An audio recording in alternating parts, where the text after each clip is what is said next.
여러분 안녕하십니까? 10월 13일 굿모닝 MBN 시작합니다. 먼저 오늘의 주요 뉴스입니다. 한국은행이 급등하는 물가와 환율을 잡기 위해 기준금리를 2.5%에서 3%로 0.5%포인트 올렸습니다.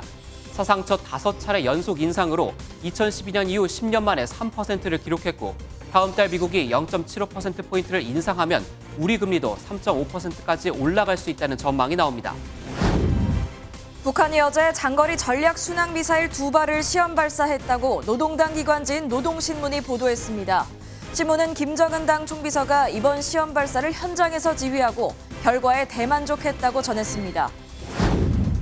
여권 등 일각에서 한반도 비핵화 공동선언 파기 주장이 제기되고 있는 가운데 대통령실은 미국과 논의한 바 없다며 일단 선을 긋고 있습니다. 미국 조 바이든 행정부는 한반도 비핵화를 위해 북한과 외교를 추구하고 북한의 위협에 대응해 확장 억제를 강화하겠다는 내용의 첫 국가 안보 전략을 공개했습니다.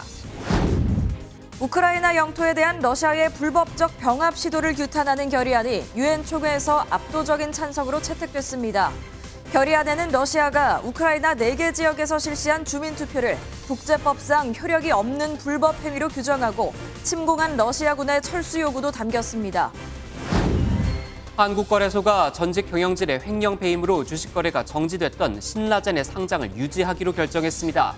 2020년 5월 거래 정지된 신라젠은 오늘부터 주식 거래가 재개되는데 17만 명에 이르는 개인 투자자들이 구제받게 됐습니다.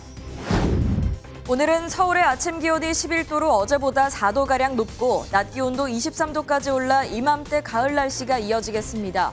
당분간 대체로 맑고 일교차가 10도 이상 큰 날이 이어지는 가운데 다음 주 월요일에 다시 기온이 급격하게 떨어질 전망입니다. 발빠르게 하루를 여는 굿모닝 MBN입니다. 오늘은 자고 일어나면 오른다는 표현이 맞을 정도로 치솟고 있는 대출이자 이야기부터 전해드리겠습니다. 한국은행이 기준금리를 또다시 0.5%포인트 올렸습니다. 지난해만 해도 0.5%였던 기준금리가 이젠 3%가 된 겁니다. 치솟는 물가와 환율을 잡기 위한 불가피한 조처라지만 당장 은행에서 돈 빌려 쓴 서민과 기업은 상상 그 이상의 충격을 받게 됐습니다. 먼저 김동환 기자가 보도합니다. 한국은행은 금융통화위원회를 열어 기준금리를 2.5%에서 3%로 0.5%포인트 올렸습니다. 사상 첫 5회 연속 인상이자 지난 7월에 이어 또 한 번 0.5%포인트를 한 번에 올리는 빅스텝을 밟았습니다. 기준금리가 3%에 이른 건 2012년 10월 이후 10년 만입니다. 특히 지난해 8월부터 1년 2개월 만에 2.5%포인트 급등했는데 치솟는 물가와 환율을 잡기 위해 불가피한 조처라는 설명입니다. 물가 상승률이 5에서 6%대의 높은 수준을 상당 기간 지속할 것으로 전망되는 가운데 환율 상승으로 상반 리스크가 추가 증대된 점을 고려해 볼 때 정책 대응의 강도를 높일 필요가 있다고 판단하여 급격한 기준금리 상승으로 가계와 기업의 이자 부담이 대폭 증가하는 등 경기 침체에 대한 우려도 커지고 있습니다. 특히 부동산 시장의 충격이 클 것으로 이 총재는 내다봤습니다.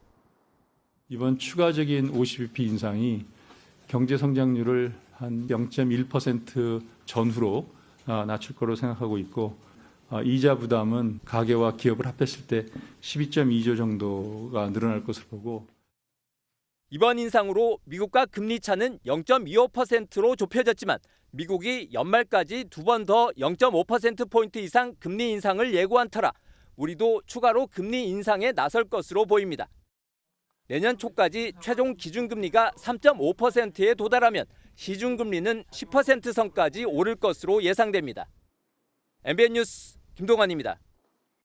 이미 연 7%를 넘긴 주택담보대출 금리는 이젠 연 8%까지 넘보고 있습니다. 갖고 있는 자산 다 팔아도 빚을 다 못 갚는 가구의 수는 38만을 넘어섰죠. MBN은 고금리 충격에 빠진 경제 현장을 집중 보도해드리겠습니다. 첫 순서로 대출 이자가 2배 이상 늘어 신용불량자로 전락할 위기에 빠진 개인들부터 만나봤습니다. 이현재 기자입니다.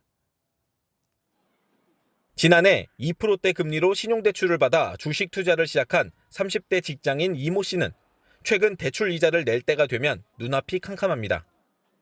보유 주식은 반토막 났는데 대출 이자만 크게 늘어나 오도가도 못하게 됐습니다. 문자 온 거 보니까 5.6% 손절을 하고 대출을 갚기에는 너무 손실 금액이 크고 뭐 안고 가자니 막 마음이 너무 힘들고 그래서 좀 서울 전세살이 중인 외벌이 직장인 김모 씨도 한숨이 깊어졌습니다. 치솟은 전셋값 때문에 전세자금 대출에 신용대출까지 받았는데 지난해보다 대출 이자가 2배 넘게 늘었습니다. 그때 이율은 약 1% 초반 수준이었는데 지금 현재는 3% 수준으로 조금 더 먹을 수 있는 거를 못 먹고 여가 생활을 좀 더 줄여야 되고 3개월마다 시장금리가 적용되는 변동금리형 전세자금 대출액은 지난해 말 기준 151조 5천억 원으로 전체 대출의 93.5% 수준입니다. 기준금리가 0.5%포인트씩 오를 때마다 내야 하는 이자가 눈덩이처럼 커지고 있습니다. 한국은행 분석 결과 기준금리를 0.5%포인트 올릴 때마다 전체 대출자의 이자는 6조 5천억 원 증가합니다. 대출자 한 명당으로 따지면 연간 이자가 32만 7천 원 늘어나는 셈입니다. 곳곳에서 비명소리가 들리지만 연말에 추가로 금리가 더 인상될 것으로 보여 자칫 신용불량자가 속출할 수도 있습니다.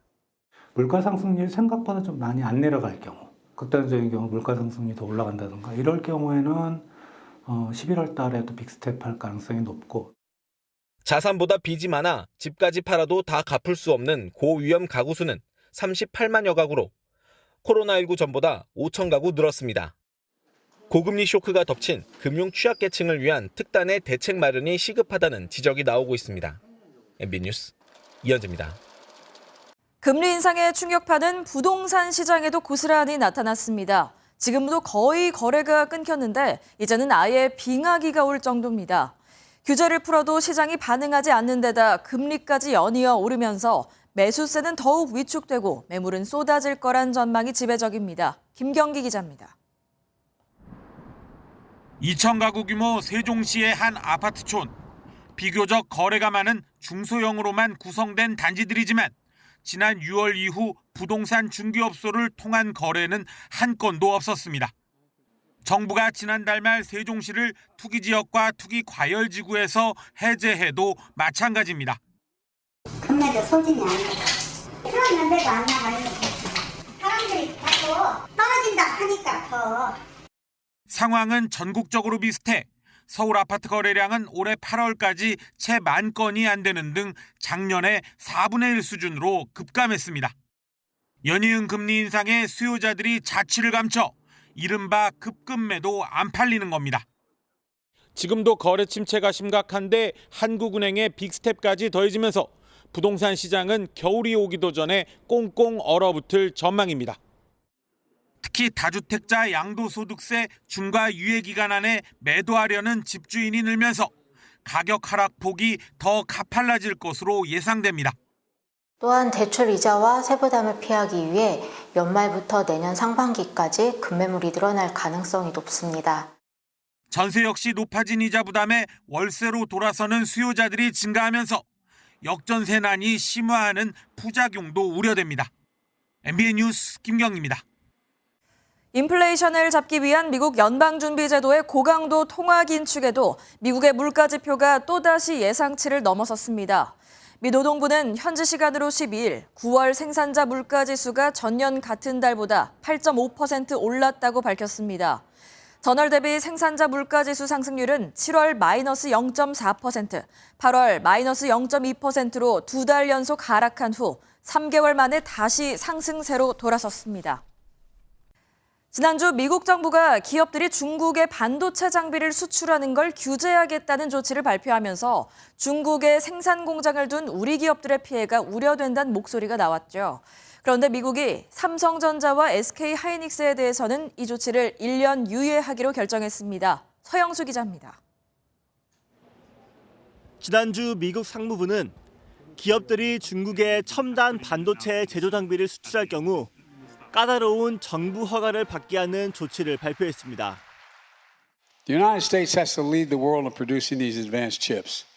This law is going to make sure that it will. 중국 생산 공장의 설비 증설을 진행 중이던 삼성전자와 SK하이닉스 등 국내 반도체 기업에는 비상이 걸렸습니다.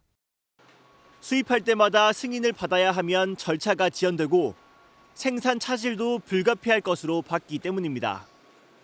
그런데 미국 상무부가 이 두 기업에 대해서는 수출 규제 조치를 1년 유예하겠다고 통보했습니다. 이에 따라 삼성전자와 SK하이닉스는 향후 1년간은 별도의 절차를 거치지 않고도 중국 생산 공장에 장비를 반입할 수 있게 됐습니다. 미국의 이번 유예 결정은 중국 견제라는 목적을 달성하기 위해 반도체 강국인 우리나라와의 협력이 중요하다는 점이 고려됐다는 평가입니다. 다만 유예 기간이 끝나는 1년 뒤의 상황은 여전히 불확실한 만큼 정부는 우리 기업에 미치는 영향이 최소화되도록 미국과 긴밀히 협의해 나갈 예정입니다. MBN 뉴스 서영수입니다. 김정은 북한 국무위원장이 어제 장거리 전략 순항미사일 2기 시험 발사를 현지에서 지도했다고 조선중앙통신이 보도했습니다. 발사된 미사일은 서해 상공에 설정된 비행 궤도를 따라 약 2시간 50분간 2,000km를 비행한 뒤 표적을 명중했다고 통신은 전했습니다. 노동당 기관지 노동신문은 장거리 순항미사일이 이미 전술핵 운용부대에 실전 배치됐고 이번 시험 발사를 통해 무기체계 전반의 정확성과 기술적 우월성, 실전 효과성이 완벽하게 확인됐다고 강조했습니다. 김 위원장은 국가 핵 전투 무력을 무한대로 가속적으로 강화 발전시킬 것이라며 핵 도발을 지속할 방침을 재확인한 것으로 전해졌습니다. 한반도에 전술핵을 다시 배치하는 게 옳은가 아닌가를 두고 정치권에선 연일 논란입니다. 전술핵이라는 건 쉽게 말하면 폭격기나 야포로 쓸 수 있는 작은 핵무기죠. 정진석 국민의힘 비대위원장은 북한이 7차 핵실험을 하면 한반도 비핵화 공동선언을 파기해야 한다고 말했습니다. 정 비대위원장이 전술핵 재배치를 주장한 게 아니라고 했지만 정치권 파장은 더 커지고 있습니다. 먼저 김순철 기자가 보도합니다. 정진석 국민의힘 비상대책위원장은 SNS에 북한이 7차 핵실험을 강행한다면 문재인 정부 시절의 9.19 남북 군사합의와 1991년 한반도 비핵화 공동선언도 파기해야 한다고 적었습니다. 북한이 핵 보유국임을 천명하고 우리나라를 겨냥해 전술핵 운용부대의 실전 훈련까지 하고 있어 선언 자체가 휴지 조각이 됐다는 겁니다. 한반도 비핵화 공동선언에는 핵무기 시험과 제조, 생산을 금지하는 내용이 담겨 있습니다. 다만 정 비대위원장은 전술핵 재배치를 주장하는 건 아니라며 선을 그었습니다. NPT 체제를 우리가 쉽게 여기서 넘길 수 없는 것이고 하기 때문에 다만 문자 그대로 91년도의 한반도 비핵화 공동선언은 더 이상 존재할 수 없다라고 봐야겠죠. 당내에선 전술핵을 공론하는데 군부를 짚히기 시작했습니다. 당권 주자인 김기현 의원은 궁극적으로 우리가 핵무장을 하는 쪽으로 방향을 가지고 가야 한다고 주장했습니다. 익명을 요구한 한 의원은 MBN과의 통화에서 정 비대위원장 개인의 의견일 뿐 공식 회의나 교감은 없었다고 말해 아직 당 차원의 움직임은 아닌 것으로 보입니다. 박홍근 더불어민주당 원내대표는 식민사관 논란을 부른 정 비대위원장이 새로운 이슈를 제기해 실수를 덮으려고 하는 속셈이자 무책임한 언사라며 맹비난했습니다. 다만 북한의 군사 도발이 갈수록 위협적이고 노골적으로 다가오면서 정과 다른 안보 대비 태세가 필요하다는 주문에 정치권의 고민도 깊어지는 모양새입니다. MBN 뉴스 김순철입니다. 하지만 대통령실은 전술핵이 실제 플랜 B가 되기까진 국민 정서를 얻는 작업이 선행돼야 한다는 입장입니다. 미국은 전술핵 재배치 요청이 있었느냐는 질문에 그건 한국이 답해야 할 문제라면서도 외교로 북핵 해결이 가능하다고 믿는다며 신중한 태도를 보였습니다. 이어서 황재헌 기자가 보도합니다. 여당에서 전술핵 재배치 검토 목소리가 강하게 나오는 가운데 대통령실은 대응 옵션 중 하나가 될 수 있을지 가능성을 검토하고 있습니다. 다만 전술핵 재배치가 구체화되더라도 핵 확산 금지 조약, NPT 체제를 벗어날 수도 있는 상황에 대한 국민적 공감대 형성이 우선돼야 한다는 게 대통령실 입장입니다. 대통령실 고위 관계자는 나토식 핵공유나 전술핵 재배치나 그동안의 비핵화 정책 변경으로 해석될 수 있다. 국민 정서상 받아들일 수 있을까에 대한 고민이 있어야 한다고 말했습니다. 나토식 핵공유란 미 핵폭탄을 나토 회원국인 독일 등에 배치해 유사시 협의를 거쳐 사용 여부를 정하게 한 것처럼 미국과 제3국이 함께 전술핵을 운용하는 배치 방식 중 하나입니다. 전술핵 문제에 대해 미 국무부도 한국에 물어야 할 문제라고 선을 그으면서 한국의 핵과 재래식 무기, 미사일 등 모든 범위를 포함하는 확장 억제 약속을 확인했다고 강조했습니다.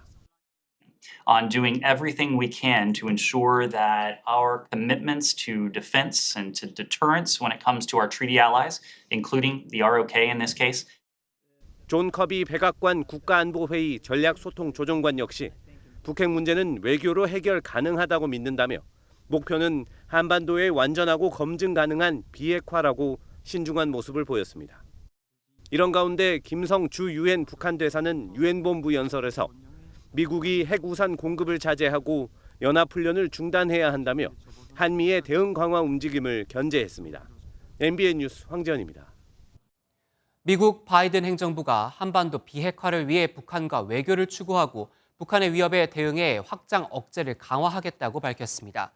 현지 시간 12일 공개된 바이든 정부의 첫 대외 전략인 국가안보 전략에는 미국이 중국과의 경쟁에서 승리하고 북한의 위협에 대응하겠다는 계획이 담겼습니다. 미국은 특히 북한이 불법 핵무기와 미사일 프로그램 확장을 계속하고 있다며 한국을 비롯해 인도태평양 지역의 동맹을 더욱 공고히 하겠다고 강조했습니다. 미국은 또 우크라이나 전쟁과 러시아의 핵무기 사용 위협에도 불구하고 중국을 유일한 경쟁자로 지목했습니다. 조선은 일본의 침략 때문에 망한 게 아니다라는 글을 올렸던 정진석 국민의힘 비상대책위원장은 자신의 발언이 식민사관이 아니라고 강조했습니다. 하지만 민주당은 정진석 비대위원장의 규탄 회견에 강하게 반발했고 사학계에서도 비판의 목소리가 나오고 있습니다. 김현 기자의 보도입니다. 일본은 조선 왕조와 전쟁을 한 적이 없다는 국민의힘 정진석 비대위원장의 발언을 두고 사학계에서도 비판이 나오고 있습니다. 한국사 전문 강사 최태성 씨는 조선이 식민지가 된 것은 구한국이 힘이 없었기 때문이라는 친일파 이완용의 글을 SNS에 올렸는데 정 위원장의 주장이 친일파의 논리와 비슷하다는 점을 강조한 것으로 풀이됩니다. 더불어민주당 이재명 대표는 SNS에 역사를 잊은 민족에게 미래는 없다는 글을 게시하며 정부와 여당을 비판했습니다.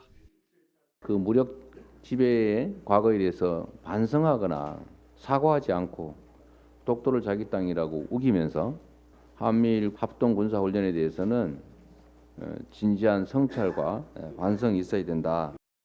정 비대위원장은 자신의 발언이 왜곡되고 있다고 재차 반박했습니다. 진의를 호도하고 왜곡하면 안 된다. 역사 공부들 좀 해야 됩니다. 예? 그건 식민사관이 아니라 역사 그 자체예요. 제발 공부들 좀 하십시오. 국민의힘은 정 위원장을 적극 방어하면서 이재명 대표를 겨냥한 친북 공세로 맞불을 놨습니다. 국민의힘 김기현 의원은 이재명 대표가 친일 국방 타령을 하며 김정은의 수석 대변인력을 자청하고 있다고 맞섰고 성일종 의원은 한미일 군사훈련을 두고 친일몰이를 하는 것은 지도자로서 나라를 망치는 자회행위라고 가세했습니다. MBN 뉴스 김현입니다. 이어서 국정감사 소식 전해드립니다. 김문수 경제사회노동위원회 위원장이 국정감사에서 한 발언이 논란입니다. 윤건영 민주당 의원이 반미 반일 민족의 수령에 충성한다고 생각하냐는 질문에 그런 측면이 있다고 답한 겁니다. 민주당은 국회의원을 모욕했다며 반발했고 국정감사는 2번이나 파행을 겪었습니다. 강세현 기자입니다. 파행의 발단은 과거 김문수 경제사회노동위원회 위원장이 지난해 4월 SNS에 올린 글이었습니다. 윤건영 더불어민주당 의원은 주사파 운동권 출신으로 이들은 반미 반일 민족의 수령님께 충성하고 있다는 내용입니다. 윤 의원이 이 글에 대해 질문에 나서자 생각과 말과 행동으로 수령님께 충성하고 있다. 이 생각에 변함이 없습니까? 김 위원장의 답은 이랬습니다. 저런 점도 있는 측면이 있다고 저는 생각합니다. 민주당 의원들은 국회의원을 모욕했다며 고발 조치를 언급했고 국정감사는 중단됐습니다. 저는 동료 의원으로서 견딜 수 없는 모욕감을 느꼈습니다. 도무지 국정감사를 진행할 수가 없는 상황이고요. 오후에 다시 시작된 국감에서 사과한 김 위원장. 윤건영 의원님께서 느끼셨을 여러 가지 모욕감과 여러 복잡한 감정에 대해서 제가 다시 한번 정중하게 사과를 드립니다. 하지만 민주당은 수령에 충성한다고 생각하는지에 대해 입장을 안 밝혔다며 압박했고 국민의힘은 충분히 사과했다며 맞받아쳤습니다. 거기다 지금 사과했지 않습니까? 뭘 더 이상 사과란 말입니까? 이처럼 파행을 거듭한 국정감사에서 김 위원장은 야당의 노란봉투법 추진에 대해 민법의 기본을 허물자는 것이라며 반대 의견도 재확인했습니다. MBN 뉴스 강세현입니다. 지난 4일 밤 강원 강릉에서 발생한 미사일 낙탄 사고 현장이 공개됐습니다. 그런데 군 당국의 설명과는 다른 부분이 많았는데요. 탄두는 군 당국의 설명대로 골프장에 떨어졌지만 불이 난 추진체는 유류 저장소에 떨어진 것으로 확인됐고 바로 옆에는 장병 생활관이 있었습니다. 장진철 기자의 보도입니다. 강원도 강릉의 공군 비행장안 골프장. 잔디가 15m 정도 깊게 파여 있습니다. 지난 4일 밤 현무 투시 미사일이 비정상 비행하다 탄두가 떨어진 곳입니다.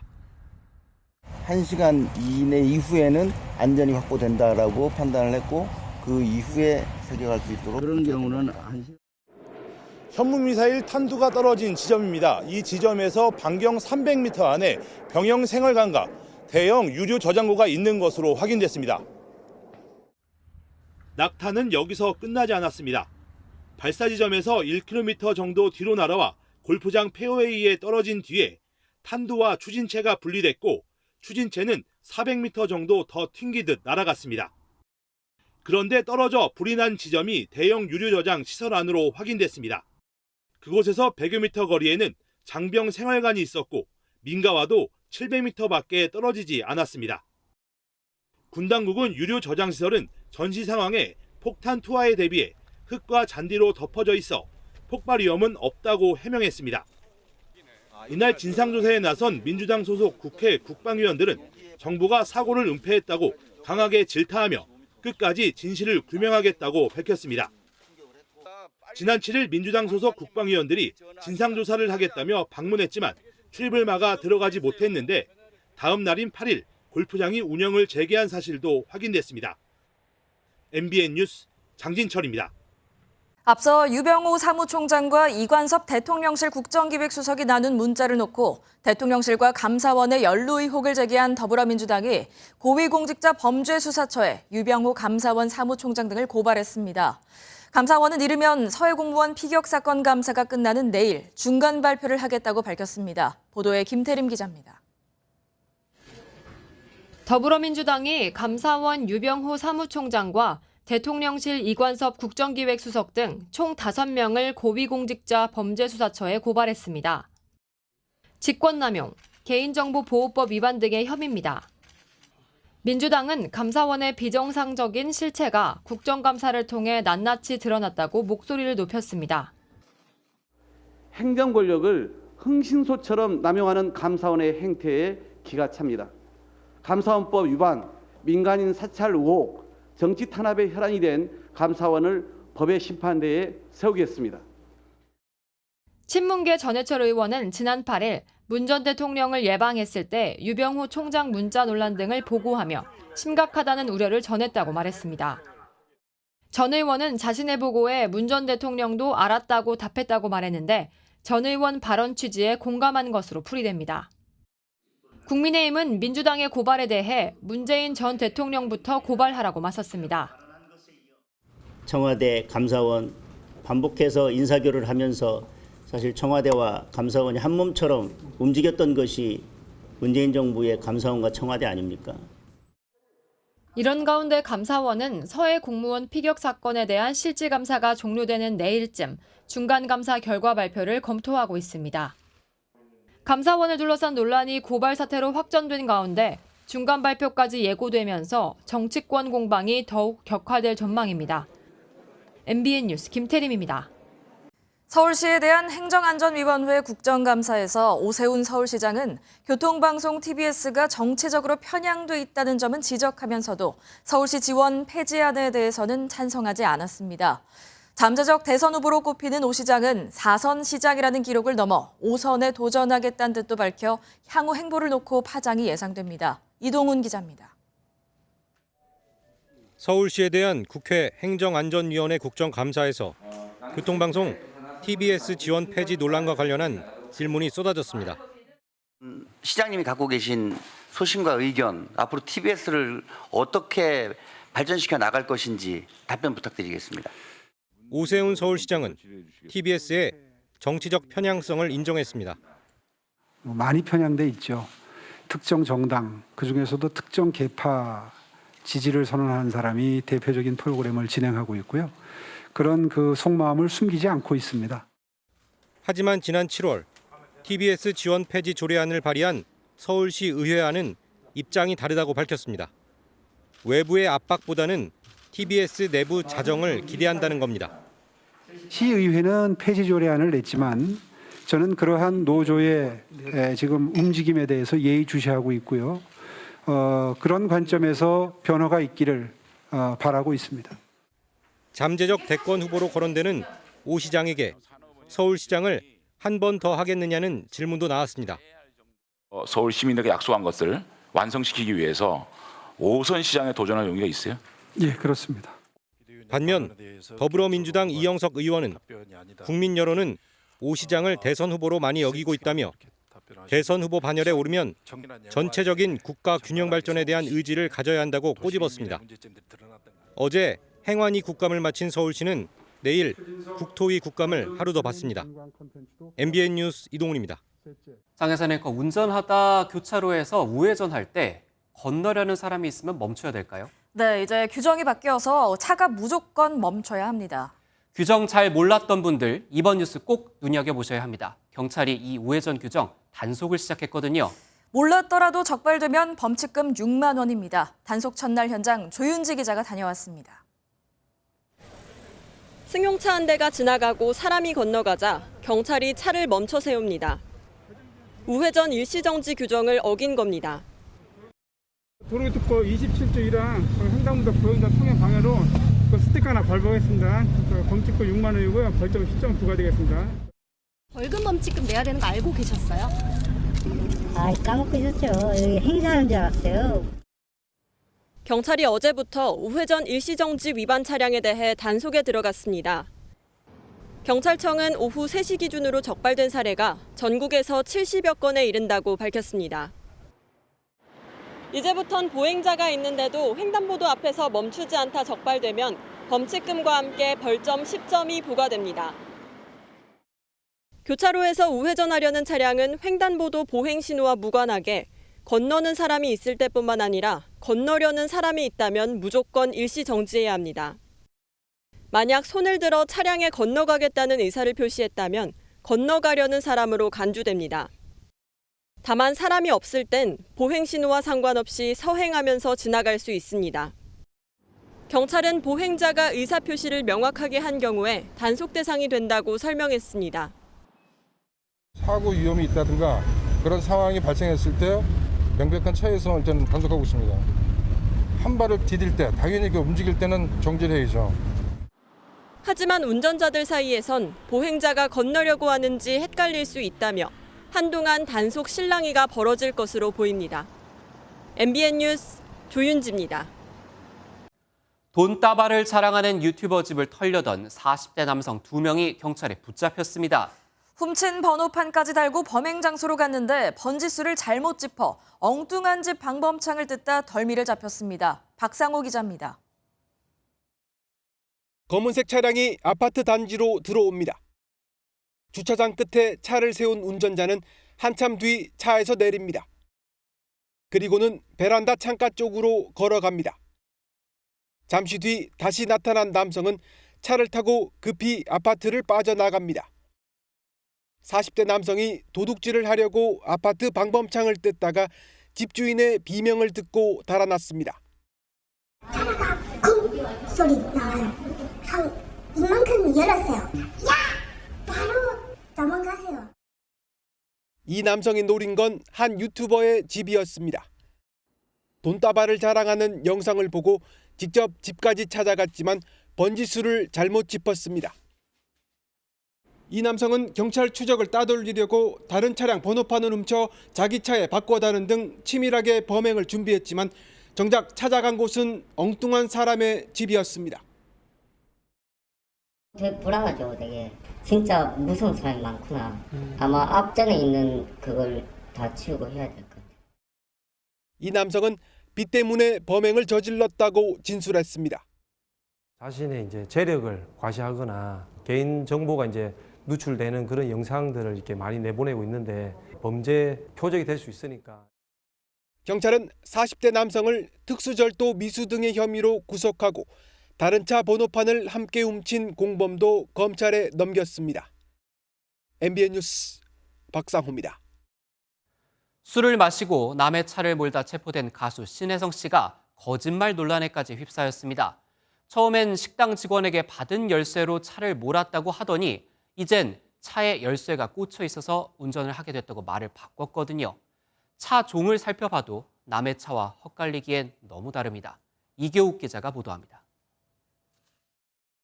그제 새벽 음주 상태로 남의 차를 몰다 출동한 경찰에게 체포된 신혜성 씨.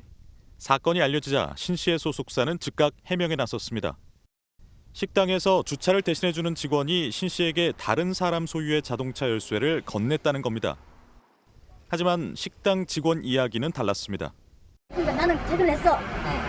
근데 자기는 11시 58분 나가면서 나한테 기대받았다는 거야. 소속사 해명을 놓고 의혹이 커지자 신 씨 측은 부정확한 사실을 발표했다며 말을 바꿨습니다. 열쇠가 이미 꽂혀있는 다른 사람의 차를 신 씨가 자신의 차로 착각해 탑승했다는 겁니다. 또 동승자가 한 명 있었고 동승자 집까지는 대리운전 기사가 운전했다고도 설명했습니다. 경찰은 신 씨를 음주 측정 거부와 함께 차량 절도 혐의로도 입건했습니다. 신 씨 소유 차량은 승용차로 알려졌는데 신 씨가 탑승한 차량은 SUV로 확인됐습니다. 세단이냐 SUV냐도 완전 다를 수도 있잖아요. 과연 그거를 인식 못할 정도로 취했는지가 관건이 되겠죠. 경찰은 음식점 CCTV와 차량 블랙박스 등을 토대로 수사를 이어나갈 방침입니다.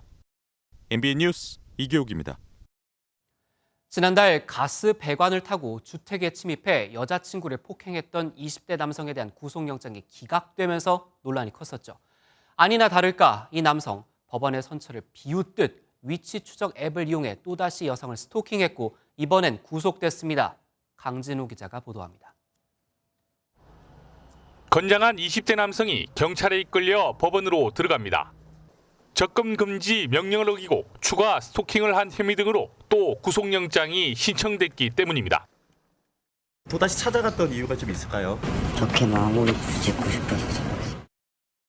이 남성은 3주 전 경찰의 스토킹 금지 경고에도 불구하고 여자친구의 집 가스배관을 타고 침입해 휴대전화를 빼앗고 폭행하다 경찰에 체포됐습니다. 하지만 법원은 구속영장을 기각했습니다. 범죄의 경중과 재범의 위험 여부를 고려해도 구속을 인정하기 어렵다고 판단한 겁니다. 2차 피해를 막으려고 가해자를 한 달간 입감하는 잠정 조치 사후도 받아들여지지 않았습니다. 법원은 대신 피해자인 전 여자친구에게 연락하지 말 것과 100m 접근 금지를 명령했습니다. 그런데 풀려난 남성은 법원의 명령을 비웃기라도 하는 듯 지난 10일 새벽 전 여자친구가 있는 식당으로 찾아갔습니다. 연인 시절 설치했던 위치 추적 앱을 이용해 찾아낸 겁니다. 앞서 일주일 동안 휴대전화 문자와 SNS를 통해 70여 차례나 합의를 요구하기도 했습니다. 법원은 한 번은 선처했지만 두 번째는 그냥 넘어가지 않았습니다. 피해자에게 접근과 연락을 금지한 잠정조치 235 위반 혐의 등으로 구속했습니다. MBN 뉴스 강진우입니다.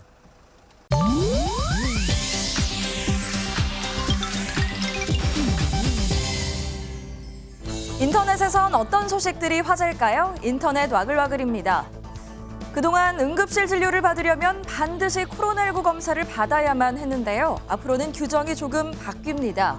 오는 17일부터 응급실을 찾는 환자는 의료진의 판단에 따라 꼭 필요한 경우에만 코로나19 검사를 받게 되고요. 또 의심 환자까지 1인 격리 병상에서 치료를 받아야 했던 규정도 바꿔 이제 일반 병상에서도 치료가 가능해집니다. 그동안 응급실 내 감염을 막으려고 진료 전에 코로나19 검사를 받도록 하면서 시급한 진료가 필요한 응급 환자들이 불편을 제기하는 경우가 있었는데요. 앞으로는 응급실을 찾은 환자들이 코로나 검사를 받으러 대기하는 모습도 사라질 걸로 보입니다. 다만 입원 환자와 보호자, 간병인 등이 병원에 들어오기 48시간 전 검사를 받는 규정은 그대로 유지됩니다. 일본 교토대 연구진이 세계 최초로 대화하며 웃는 표현을 하는 로봇을 개발했습니다.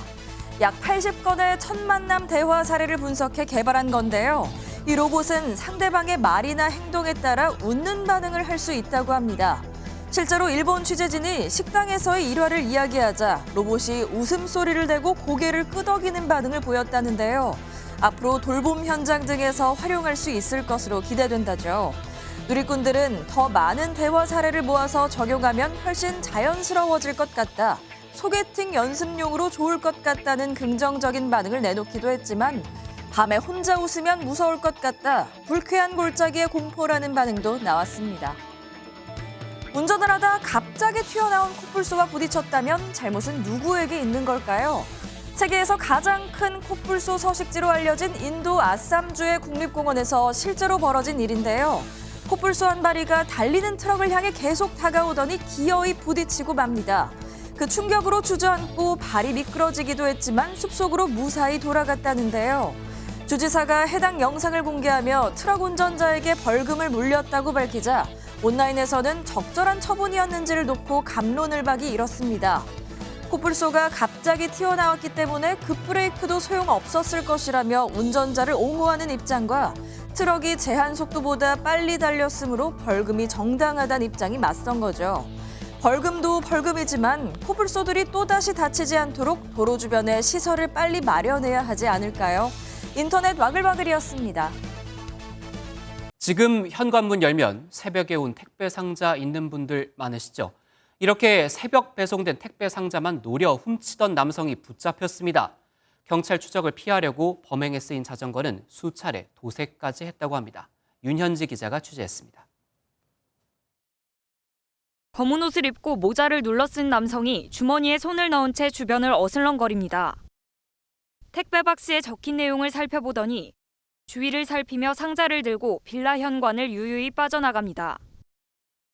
50대 남성 A씨는 지난 9월 초부터 이달 초까지 서울 강북구 일대에서 빌라 현관문 앞에 배송된 물품을 훔쳐 달아났습니다. 범행 횟수는 지난 한 달간 11차례에 달합니다. 주로 인적이 드문 새벽 시간을 노려 택배 차량이 배송을 마치고 떠나자마자 곧바로 물건을 훔친 것으로 파악됐습니다. 또 범행에 사용한 자전거를 수차례 도색하는 수법으로 경찰의 추적을 피해왔습니다. 한 자전거로 계속 이동하면 우리 형사들한테 발각될 거가 이제 아마 낙하로 변적한 것 같아요. 경찰은 범행을 저지르고 도주하는 자전거를 추적해 강북구 수유동의 한 고시원에서 지난 5일 A씨를 붙잡았습니다.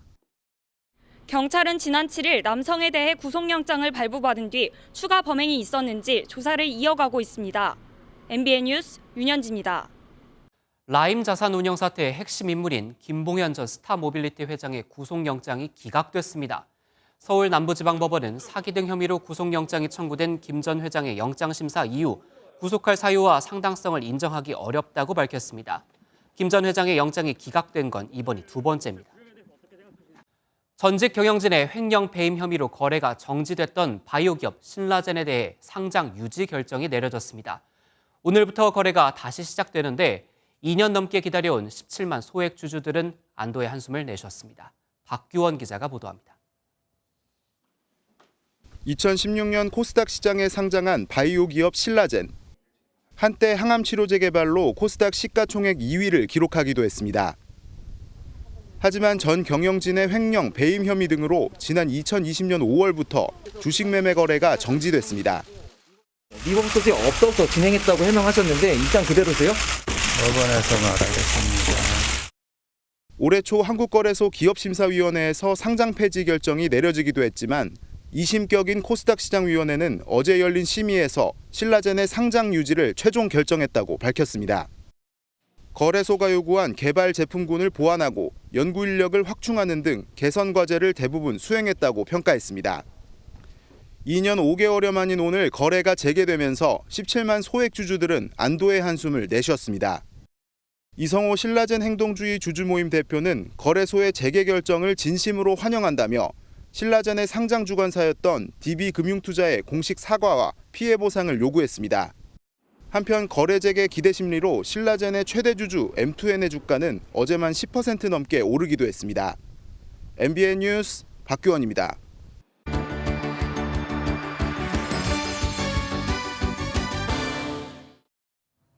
굿모닝 월드입니다. 스페인에서 17개월 된 아기가 새로운 생명을 얻었습니다. 장에 문제가 있어 장 이식 수술을 한 건데요. 이 성공적인 이식 수술엔 특별한 점이 있다네요. 스페인 마드리드의 한 병원에서 똘망똘망한 아이를 향해 많은 취재진이 몰렸는데요. 건강해 보이는 이 아이는 성공적인 장기 이식 수술을 마친 상태입니다. 아이는 생후 한 달째부터 장이 너무 짧다는 진단을 받아 수술을 받기 전까진 건강이 좋지 않았는데요. 이 수술이 특별한 건 뇌사 상태의 기증자가 아닌 심장 박동이 멈춘 기증자로부터 장을 비롯해 여러 장기를 이식받았다는 겁니다. 이런 경우에 성공적인 이식 수술은 세계 최초라네요. 곧 월드컵이 열리는 카타르에선 또 하나의 월드컵, 거리 아이들을 위한 월드컵이 열렸습니다. 아이들이 자신의 나라를 위해 뛰면서 정체성을 확립하고 자신감까지 얻을 수 있는 대회라네요. 빨간색과 파란색 유니폼을 입은 10대 청소년들이 열띤 축구 경기를 펼치고 있는데요. 이 대회는 스트리트 차일드 월드컵이라고 불립니다. 거리의 아이들과 난민 청소년 등 다양한 아이들을 초대한 자리로 2010년부터 월드컵 개최지에서 4차례 열렸습니다. 올해는 영국 자선단체가 도하의 카타르 재단과 협력해 주최했는데요. 25개국에서 온 29개 팀이 참가했습니다. 경쟁을 넘어 기쁨과 평화의 월드컵이란 취지가 담겨 있다네요. 선배 군인이 후배 군인을 찾아갔습니다. 이들의 공통점은 다름 아닌 전쟁 중 다리를 잃었던 건데요. 다리를 잃고 살아온 베테랑이 후배에게 많은 경험을 나눴다네요. 미국 메릴랜드, 의족을 찬 두 사람이 만났습니다. 여성은 미군 육군 헬기 조종사로 복무하다 2004년 이라크전에서 두 다리를 잃은 미국 상원의원 태미 더거스. 남성은 운동선수이자 댄서였으며 러시아의 침공에 맞서 싸우다 올해 오른쪽 다리를 잃은 우크라이나 군인입니다. 두 사람은 다리를 잃은 이후 서로의 삶을 어떻게 관리해야 하는지 이야기를 나눴는데요. 태미 더거스는 우크라이나를 지원하겠다고 약속까지 했다네요. 굿모닝 월드였습니다. 미국이 인플레이션 감축법을 시행하면서 중국산 광물이 들어간 배터리를 쓰면 미국에서 전기차 세액 공제를 받을 수 없게 됐죠. 우리 업체들이 난감한 상황에 처했는데 우리나라가 전기차 배터리의 핵심 소재인 리튬 매장량 세계 1위 칠레와 광물 분야 업무 협약을 맺고 리튬의 탐사와 개발을 함께 추진하기로 했습니다. 칠레 산티아고에서 조경진 기자가 보도합니다. 남미를 순방 중인 한덕수 국무총리는 칠레 산티아고 대통령궁에서 보리치 폰트 칠레 대통령과 만나 양국이 리튬을 탐사 개발하는 프로젝트를 추진하기로 했습니다. 칠레는 전기차 배터리의 핵심 소재인 리튬 매장량만 해도 세계에서 가장 많고 생산량 기준으로는 세계 2위의 광물 부국입니다. 한국과 중남미는 글로벌 공급망의 안정에 기여하는 효과적인 파트너로서 상호 신뢰에 기반한 협력을 강화해 나갈 수 있을 것이라고 믿습니다. 이번 협약에 따라 우리 완성차 업체들은 미국에서 생산하는 전기차에 칠레산 리튬을 쓰면 미국에서 전기차 한 대당 $3,750 세액 공제를 받을 수 있게 됩니다. 미국의 인플레이션 감축법 IRA에 대응하고 동시에 글로벌 광물 공급망의 안정과 경제 안보 강화를 위한 칠레와의 협력의 틀이 제도화되는 의미를. 한덕수 총리는 이 밖에 농업 협력과 민주적 대화 등도 칠레와 업무 협약을 체결했습니다. 한 총리는 2030 부산 세계 엑스포 유치를 위한 대한민국의 역량과 윤석열 정부의 성공 개최 의지를 밝히며 지지를 당부했습니다. 칠레 산티아고에서 MBN 뉴스 조경진입니다. 우크라이나 영토에 대한 러시아의 불법적 병합 시도를 규탄하는 결의안이 유엔 총회에서 채택됐습니다.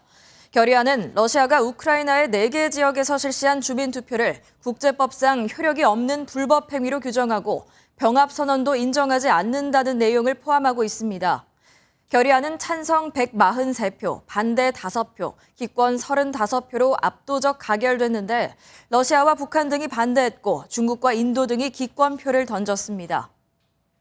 세계 금융시장의 중심 월스트리트 진출을 꿈꾸는 한인 학생들을 위해서 선배들이 조언을 해주는 K-월스트리트 플랫폼이 뉴욕에서 열렸습니다.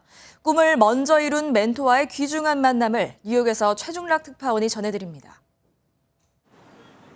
한국계인 뉴욕 월가 진출은 하늘의 별 따기. 미국 명문대에 입학하더라도 월스트리트에서 일하기 위해서는 그만큼 어렵습니다. 월가 경력 10년 안팎의 선배들이 살아있는 노하우를 전수하기 위한 매일경제 K-월스트리트 플랫폼이 마련됐습니다. 선배들은 두려워하지 않는 열정을 가지라며 후배들의 꿈을 키웠습니다. Information is there. You can connect more. There's more abilities for you to learn from each other. And today is just an amazing opportunity. So I really ask a lot of questions. There are no dumb questions. There are, but don't worry about it today. 월가 선배의 경험은 후배들에게는 바로 취업 전략이 됐습니다. I just saw what other people were doing, and I thought that was what I was supposed to do. So I joined JP Morgan through my summer internship, rejoined again for my full-time offer. Pretty lucky in a lot of ways because that aligned with my interests, and I think even in undergrad I was interested in investing. And 후배들도 미래의 꿈에 한 발 더 다가선 모습입니다. 면접할 때 어떻게 해야 되는지에 대한 조언들을 되게 많이 들었는데요. 이런 조언들이 앞으로 제가 이 미국에서 금융일에 취업을 할 때 굉장히 많은 도움이 될 것 같습니다. 멘토분들이 경험을 들으면서 제가 앞으로 나갈 수 있는 길에 대해서 생각해 볼 수 있는 기회가 되었고, 한국계 월스트리트 진출을 위한 K-월스트리트 플랫폼. 이제 더 많은 우리 청년들의 꿈이 실현될 것으로 보입니다. 뉴욕에서 MBN 뉴스 최중락입니다. 오늘부터 다시 이맘때 가을 날씨를 되찾겠습니다. 현재 서울의 기온 10.8도로 어제 같은 시각보다 4도가량 높게 출발하고 있고요. 한낮에도 23도까지 오르면서 평년 기온을 조금 웃돌겠습니다. 다만 아침과 낮과 밤의 기온차가 10도 이상 크게 벌어지는 만큼 체온 조절 잘해주셔야겠습니다. 오늘 출근길에도 짙은 안개에 주의하셔야겠습니다. 현재 지도에 붉은색으로 표시된 지역들을 중심으로 가시거리 200m 미만으로 좁혀져 있고요. 그 밖의 지역에서도 안개가 짙게 낀 곳이 많습니다. 특히 충주는 가시거리가 70m까지 바짝 좁혀져 있는데요. 출근길 안전운전 하셔야겠습니다. 오전부터는 안개가 걷히고 전국에서 청명한 가을 하늘이 펼쳐지겠고요. 공기질도 깨끗하겠습니다. 하지만 남부지방을 중심으로는 낮 동안 자외선 지수가 높게 나타나겠습니다. 이 시각 현재 기온 보겠습니다. 춘천 9.7도, 청주 10.3도, 부산은 17.3도로 어제보다 3도에서 6도가량 높게 출발하고 있고요. 한낮에는 서울과 대전, 대구 23도, 광주는 24도까지 오를 텐데요. 그만큼 일교차가 크게 벌어지겠습니다. 주말까지 완연한 가을 날씨가 이어지겠고요. 다음 주 월요일부터는 다시 기온이 큰 폭으로 떨어지겠습니다. 날씨였습니다. 폭풍 구름 엄습.